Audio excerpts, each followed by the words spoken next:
Shooting అంతా sir you see how what a man he is.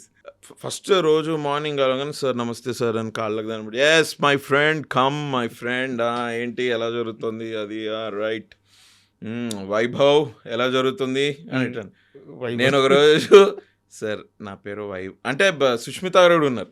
Sushmita గారు వైభవ్ అట, అయ్యో వైభవ్ అట చూడు నేను సార్ నా పేరు వైభవ్ కదా సార్, అభినవా ఓకే ఓకే ఏమయ్యా కొంచెం ఏజ్కి ఇది ఇవ్వండి అయ్యా, ఏంటి పేరు మర్చిపోతే ఏమైంది ఇప్పుడు అది అన్నట్టు కొద్దిగా నార్మల్గా అలా వెరీ కూల్గా సార్ మాట్లాడతారు. ఓకేలే సార్ నో ప్రాబ్లం, నేను నా పేరు మీ నోట వింటే చాలా హ్యాపీగా ఉంటుందని చెప్పుకోవడం, కానీ మీరు ఏ పేరు పెడితే నా పేరు అదే, I have no problem.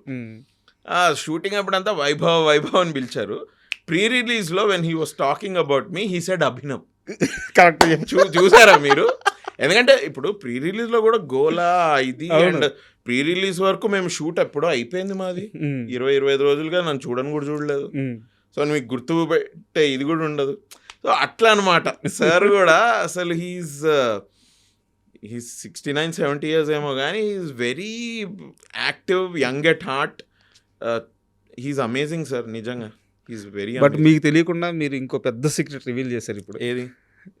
Sir పేరు పిలిచేటప్పుడు దగ్గరగా ఉండే పేరుతో పిలిచేస్తుంటారని చెప్పారు కదా. ఇప్పుడు యాక్చువల్గా ఇదే ప్రాబ్లం రామ్ చరణ్ గారికి చాలా ఎక్కువ ఉందని మనకి ఎన్టీఆర్ గారు RRR ప్రమోషన్స్లో చెప్పున్నారు.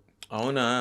రామ్ చరణ్ గారు అంటే దగ్గర మనిషి, అంటే వారికి ఏదో డ్రైవింగ్, స్విమ్మింగ్ సంథింగ్ ఏదో నేర్పించడానికి వచ్చిన మనిషిని ఓకే ఓకే ఓకే రకరకాల పేర్లో పిలిచేవాళ్ళు. అవునవును, ఎస్ ఇంటర్వ్యూలో చెప్పారు. అవును. సో